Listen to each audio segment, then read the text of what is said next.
Hola, ¿cómo están? Acá estamos en una nueva semana política, bienvenidos. Con nosotros Claudio Alvarado. Hola Claudio. ¿Qué tal? Muy buenos días. Muy bienvenido. Y nuestro Mirko Macari. ¿Qué tal, Federico, Claudio? Bueno, estamos a toda instalación del nuevo gobierno. Cedo la palabra. A ver, yo creo que ha sido una instalación interesante, al menos por dos cosas. Por un lado, hay un esfuerzo, me parece a mí, de dar ciertas señales de que las prioridades políticas van a ser distintas, al menos en el eje simbólico, el hecho de partir visitando el Sename. Se le intenta dar, yo creo, algo de continuidad a la agenda social, que se ha dicho que va a ser uno de los sellos del gobierno. Pero al mismo tiempo, yo veo una cuestión que es un poco más difícil de hacer y que no sé qué tan fructífera va a ser a largo plazo, que es la insistencia de la retórica de los acuerdos, los consensos, la unidad nacional. Y entiendo que hay gente que eso le parece muy bien, que le parece una buena noticia. Se excitan con eso. Claro, si es que lo comparáis con la lógica de la retroexcavadora, yo que era crítico de esa lógica o lo que se leyó por esa lógica, yo puedo entender por qué produce cierta alegría, excitación, éxtasis, pero yo también veo que hay un riesgo grande ahí.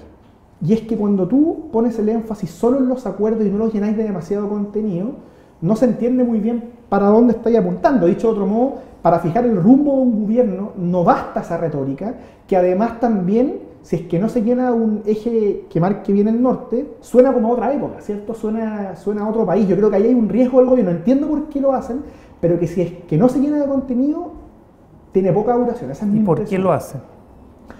Bueno, es que yo creo que ahí está la pregunta, ¿cierto? Yo creo que hay un poco de rechazo a lo que fue el afán refundacional, la narrativa de la retroexcavadora, como se simbolizó, pero yo creo que también responde a un cierto vacío, al menos de alguna parte de la derecha. O sea, vamos a empujar algún proyecto claro con prioridades nítidas, que es lo que yo creo que asoma tímidamente con este eje del Sename, pero al mismo tiempo también no sé cuánta claridad hay de hacia dónde se quiere llevar el timón del gobierno. Yo creo que ante ese escenario la insistencia en los acuerdos parece una salida fácil, pero que si no se le da más solidez, más contundencia, más contenido, dudo que pueda servir demasiado, por ejemplo, cuando se acabe la famosa luna de miel de los gobiernos que se instalan. O sea, hoy día todos están fascinados con Gonzalo Blumel, que de hecho es un político bien talentoso, pero eso se va a acabar. O sea, el Frente Amplio no va a tener la disposición que ha mostrado Gabriel Boric estos días en todos los temas, el gobierno va a tener dificultades, van a haber temas va a necesitar ganarse las mayorías parlamentarias para empezar a conversar. Sí, entonces yo creo que es un error pensar que basta con eso para fijar el norte de la nueva administración. Es un buen punto. Sí, estamos en la típica luna de miel, donde hay poca cosa y los 5 grandes acuerdos que enunció el presidente en el discurso de Asunción no dan para relato. Siguen habiendo un claro déficit en el relato. Yo creo que pueden estar confundidos en el sentido de creer que eso puede ser un relato. Uno siempre tiene que dar el beneficio de la duda en términos de que no, que el relato lo están esperando para amojonarlo y lanzarlo en otro minuto. Entonces, ya decir, no, el Sename primero, claro, es monedita de oro, ¿quién te va a decir que no? Sobre todo si ya tenía un proyecto que están dando y simplemente queréis vestirte con eso, es decir, envolverlo, ir a pulir el auto, mandarlo a pulir para que parezca nuevo. Ya, está bien, sí, pero claro, eso no construye esta necesidad imperiosa de un gobierno de construir un imaginario en torno a lo que hace. Ese imaginario puede fracasar o puede golpearse, por el de Bachelet eran reformas, pero ese imaginario estaba claro. Hay un país con un modelo agotado que tenemos que cambiar. No se calculó la fuerza, el poder, chocó contra otras cosas que tenía al frente, pero es distinto. Pero había, pero acá no hay, es como venimos a administrar lo que hay. Da la sensación de que el relato es bastante inexplicable, que es el relato de, esto es conjetura mía, ¿no? Es decir, los problemas que engendra el modelo se arreglan con más modelos. Es decir, me acuerdo de Castro, la crisis del 82. Es decir, un poquito antes él lo dijo, claro, en el 81. En Chile hay un problema de que el modelo genera apartheid, el modelo genera gente despreciable. Los niños pobres no le importan a nadie, los delincuentes son otros distintos, no son producto de la sociedad, son malos, hay que encerrarlos, bueno, y tú puedes ir área por área. No, los narcotraficantes no son un producto del modelo, se llegaron de afuera, se nos metieron, todas esas cosas no se dicen. Tratemos de arreglar, por ejemplo, lo de los niños del Sename, ¿no? Poniéndole eficiencia a la gestión estatal del Sename, con eso todo el mundo aplaude. El problema va a seguir porque el problema humano, es un problema de desintegración moral y valórica de la sociedad y de idea del ser humano. Hay gente que es desechable. Entonces, el sistema busca solucionar los problemas que el mismo modelo genera con más modelos. Es interesante lo que dice Mirko. Yo creo que por varias razones. La primera es porque efectivamente un déficit histórico de la derecha ha sido construir una narrativa capaz de integrar en un proyecto y una visión de país cuáles son sus propuestas y cuáles elige a la hora de gobernar. Yo creo que eso es indudable. Pero dicho eso, también es cierto, sin embargo, que la derecha durante los últimos años ha entrado en mayor conciencia de esa dificultad. Yo lo veo en ciertos líderes del gobierno, no digo que esté esto resuelto, pero veo que hay un atisbo de comprensión, tanto en Gonzalo Blumel como en Mauricio Rojas, que está en la dirección de contenido. Ellos han insistido en la importancia, por ejemplo, de articular mérito y solidaridad, y explicando que no basta simplemente con invocar libertades para poder construir una visión de país. Yo creo que ahí hay algo. Ahora, es cierto, me parece, que hoy día cuál va a ser ese relato del gobierno no está claro. Mi impresión es que la apuesta debería estar, para darle contenido a lo del Sename, que no sea simplemente una golondrina que no hace verano, con la insistencia en lo que Pablo Ortúzar ha llamado las víctimas del orden social, en lo que en Elías llamábamos en un libro Los Invisibles, que después también rescató Felipe Cas en su narrativa. O sea, yo creo que ahí hay algo para construir, que además te permite fijar prioridades políticas y mostrar diferencia con el proyecto del gobierno saliente, que me parece a mí que va en la misma línea de lo que va a ser el Frente Amplio. Entonces, yo creo que estamos en un momento ambivalente. La derecha tiene más conciencia de antes de este déficit, pero todavía no logra consolidarlo. Y es importante consolidarlo. Es que además no ha hecho esa discusión acabada adentro, de si pueden haber ciertos exponentes, como las caras bonitas o los rostros amables para afuera, que pueden decir esas cosas y te pueden llamar la atención. Pero el núcleo de poder del piñerismo no está en esa dinámica. Es gestión. Avanza Chile no habla ese lenguaje. Bueno, es que eso te iba a decir, porque esta discusión es importante no solo de cara a la externa, sino que antes que eso, para dotar de unidad a un gobierno cuyos componentes son más plurales que antes. O sea, la derecha hoy día no es simplemente lo que fue en su momento, en la década de los 90, la UDI y un acompañado de RN. Hoy día la derecha tiene más pluralidad, aunque hay un centro de poder relevante obviamente en el piñerismo. Entonces, si tú querés dotar también de unidad a una coalición como Chile Vamos y que no se pierda en la pelea chica, es imprescindible que tú tengas un rato que contar. Ahí me llama la atención ciertas personas que piensan que no, aquí gobernar es solo eficiencia, solo medidas técnicas. Obvio que es un componente relevante, yo creo que eso es muy Piñera. Parte relevante del déficit anterior quizás fue menospreciar esa dimensión. O sea, tiene importancia la técnica, pero no puedes gobernar si es que tú no dibujas un imaginario que se entienda y que haga comprensible cuáles son los rumbos que tú estás tomando, por qué prioriza algo. Imaginario viene de imagen. Exactamente. El relato es que tú imagines algo independiente del lenguaje, que haya un par de cuñas en tu cabeza que se repitan como mantra y que la gente más sencilla lo comprenda. Exactamente, y yo creo que ahí tenemos digamos, en este gobierno que empieza, hay una oportunidad, que es ofrecer un rato alternativo que permita además proyectar el gobierno, porque no sé si han escuchado ustedes que se han insistido mucho en los círculos de senadores, diputados, emblemáticos de derecha, de que aquí hay que gobernar al menos 8 años. Bueno, pero eso no llega solo, eso no es automático. Ahora, eso es normal que esa idea, ya te doy la palabra, Federico, de que exista en el mundo intelectual o más sofisticado la derecha la idea como de dotarse de filosofía política. Pero yo veo que la tendencia en el mundo justamente es la contraria. Veo hoy día todas las derechas en el mundo están bajo la lógica Trump, el triunfo de los nacionalismos xenófobos en Italia, en las parlamentarias en Francia se está produciendo un símbolo. Entonces la solución fácil, lo que viene, lo que va a crecer con fuerza sin lugar a dudas, es José Antonio Gas. Es decir, el modelo genera problemas. Nosotros apoyamos el modelo, ese modelo genera problemas y nosotros se lo solucionamos vía rápida, es decir, a los narcos los matamos. Y eso es lo que vamos a ver. O sea, vamos con la vía rápida, nada que carabineros, vamos para allá. es decir, los inmigrantes no nos gustan, chao. Y como tenemos una sociedad despolitizada, porque el modelo despolitiza, la política bien lejos, en otro lugar, entreguémosela a otro, no hay conversación contra esos dispositivos de imágenes rápidos y sencillos, porque estamos en una sociedad infantilizada, desde el punto de vista conceptual, incapaz de dialogar, de generar debate, de deliberar, de conversar, que es la esencia de la política. Pero yo diría que eso es va a ocurrir, y el peso relativo que tenga está por verse, porque por el otro lado también... No lo imaginábamos y pasó de 0, no existía, a 8. Por eso va a existir. Al tiro.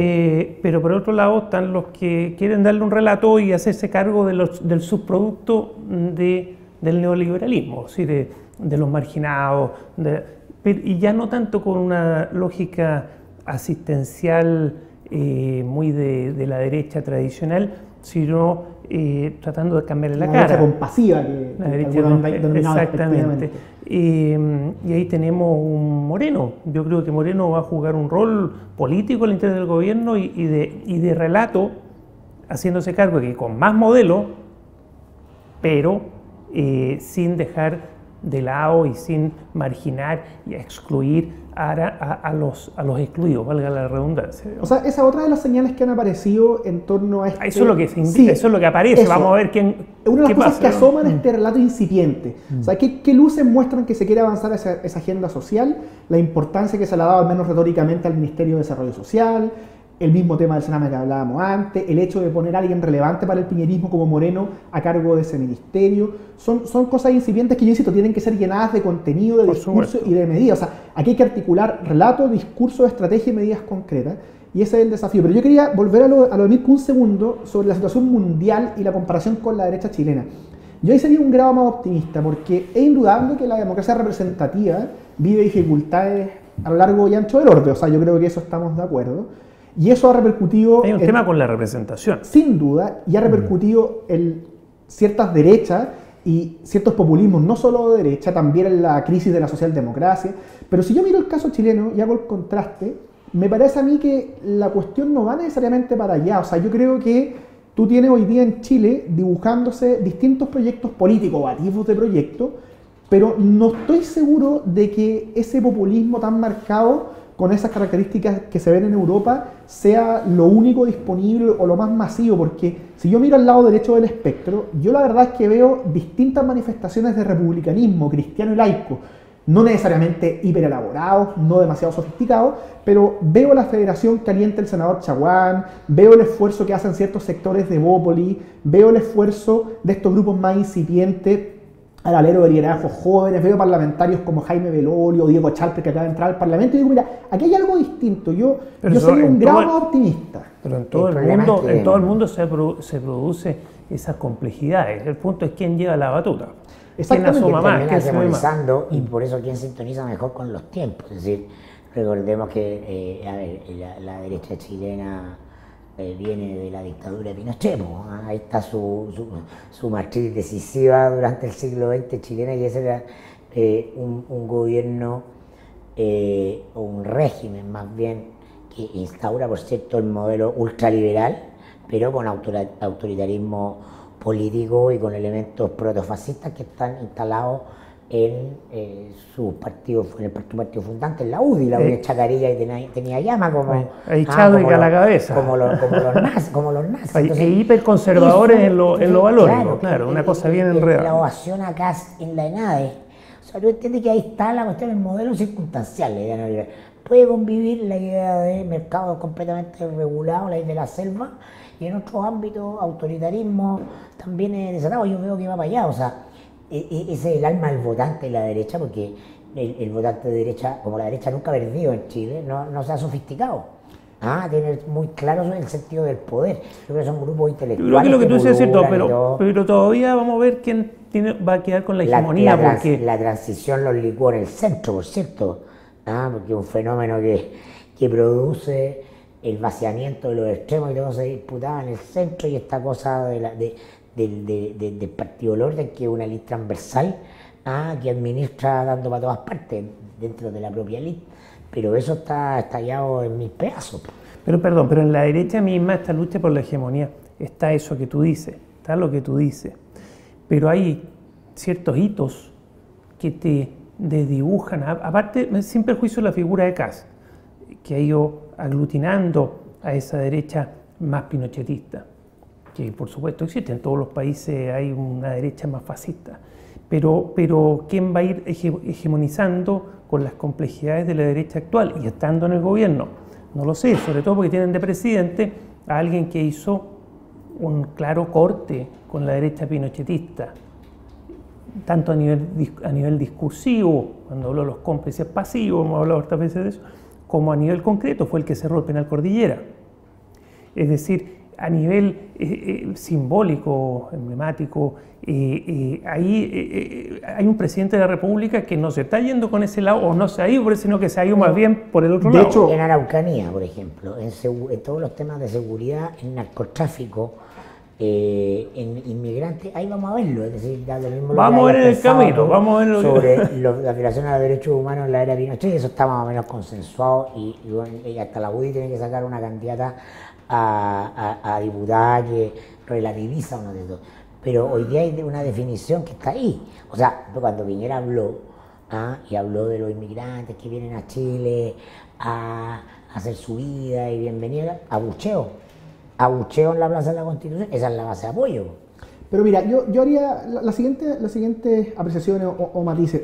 Obviamente el Chile actual, con sus luces y sombras, no es el mismo Chile post-dictadura, ha pasado mucha agua bajo el puente, y yo creo que a la derecha le pasa lo mismo. O sea, los sectores que reivindican cierto pinochetismo están muy asociados al mundo de José Antonio Kast, cosa que es, paréntesis, bastante paradójica, porque él no hizo su carrera política construyendo esa narrativa. Esto es el José Antonio Kast de los últimos 2 o 3 años, tenía otras banderas. Pero vio el espacio. Claro, vio un espacio y yo creo que ahí también pierde más de lo que gana a largo plazo. Pero es cierto que está ese mundo, pero está muy reducido a su entorno. El entorno que hoy día rodea el gobierno de Chile Vamos, yo creo que tiene otros problemas de la mano de lo que hablábamos antes, pero no un entorno que se caracterice por la nostalgia de la dictadura, no está en su discurso. Por supuesto, yo no he dicho eso. Y después de los temas... Eso es absurdo pensarlo. Sí. Que no se trata de la reivindicación del pinochetismo, que va a quedar por un grupo muy reducido. Muy reducido. Irrelevante.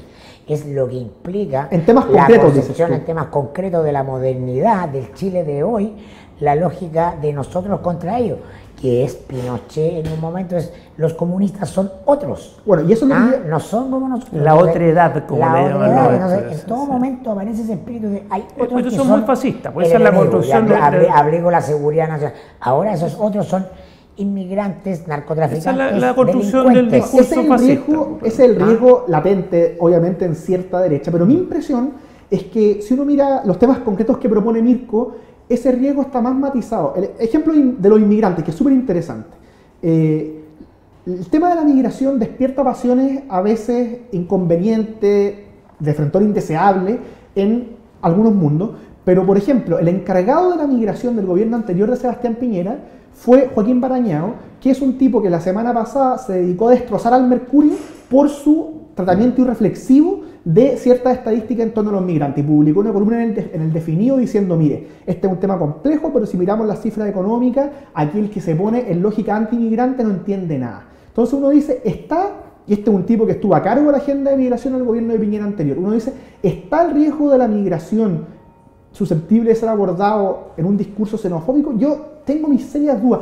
De que existe, obviamente, algún mundo que tiene esa tendencia, puede ser, pero yo no creo que vaya a ir por ahí los tiros. Yo veo más bien un peligro de desintegración del discurso, de apuntar para muchos lados a la vez, o de apuntar demasiado a los acuerdos sin llenarlo de sustancia, pero no sé si va por ahí el peligro. Como creación intelectual, que eso es lo bonito de que esto es gratis, ¿no? El papel resiste todo, en este caso la cámara resiste todo, frente a un gobierno sin centro ideológico, que es la falta narrativa o relato, puedes tener una derecha fracturada, el sector, así como el gobierno de Bachelet fracturó la centroizquierda, y había grupos que estaban contentos con administrar el modelo y otros que aspiraban a cambiarlo, y implosionaron, y terminó como terminó eso. No descartaría que en la derecha pueda ocurrir lo mismo, es decir, un José Antonio Kast, que es emblemático y es importante que le quita porque tironea votantes, tironea electores, y un grupo, una derecha, y otra que se le hace imbancable ese mundo y que va por otro lado. O sea, ¿Ah? yo Entonces, comparto... puedes, ojo, Va a depender de la conducción. Y la conducción del gobierno es muy clave para arbitrar eso. No, yo comparto plenamente que la progresiva pluralidad tanto de actores como de sensibilidad en la derecha, que en principio es una buena noticia, porque le permite hablarle a muchos públicos a la vez y porque además le permite integrar distintos discursos y no solo una cuestión monolítica tradicional de la derecha de los 90, al mismo tiempo... Perdón, y integrar a gente que cree de verdad en la democracia. Por eso, o sea, todos los beneficios que trae... Que son un beneficio para la democracia en general, porque Exactamente. tener una derecha antidemocrática es el peor negocio para todos. O sea, todos los beneficios, incluido ese, respecto a esta progresiva diversidad de la derecha, no niegan el que esa pluralidad al mismo tiempo, si no es bien conducida, si no es bien manejada, puede pasar lo que sea. Claro. Puede efectivamente traducirse en un problema. Y ojo, ya vimos algo de eso. O sea, más que dos, de hecho. Nosotros ya vimos algo de eso respecto a las ventajas en la segunda vuelta. Para Piñera era muy bueno tener a su lado distintos liderazgos, le hablaba a muchos públicos, como decía, pero al mismo tiempo nosotros hemos visto momentos en los cuales las diferencias no se han procesado bien. Y por eso es que yo vuelvo al punto inicial de nuestra conversación. Por eso es que el gobierno actual no le puede esquivar el bulto al asunto del relato, porque la conducción unitaria depende obviamente de relaciones humanas, de cosas que están tras las cámaras, pero también depende de que haya un discurso de que pueda sacar a relucir lo mejor de las distintas sensibilidades del sector. Un discurso que traduzca el compromiso democrático, la valoración por la economía social de mercado, pero al mismo tiempo la crítica a los aspectos negativos de esto, la prioridad en lo invisible, que lo traduzca todo eso en algo que haga sentido. Si es que eso no pasa, vamos a tener un problema y eventualmente lo que dice Mirko no es imposible pensar. Para hacer eso que tú dices se necesita un estadista. O sea, varias cosas. Vamos a ver. Eso no hay en Chile. No solo en la derecha, o sea, no hay en Chile. Un tono de estadista sin duda, pero también conciencia de la importancia de esta dimensión. Yo, como decía antes, veo ciertas personas con conciencia de la relevancia de esto. En alguna medida Gonzalo Blumen, Mauricio Rojas más todavía, que al menos está en un puesto relevante, está en la dirección de contenido y estrategia, en el famoso segundo piso. Uno dice, puede que ellos influyan para que algo de esto suceda, ojalá, pues pensando en Chile, pero yo también soy escéptico. Pero en el segundo piso ronca otro. Está en la ruleta. Claro, pues, y yo pero por algo lleva roja, no sé. Tengo duda de que tenga tanta conciencia la ruleta. Pero vamos a ver. Oye, muchas gracias por estar con nosotros. Gracias. Nos vemos a ustedes. Nos vemos la próxima semana con más conversación sobre política y análisis de la política. Chao.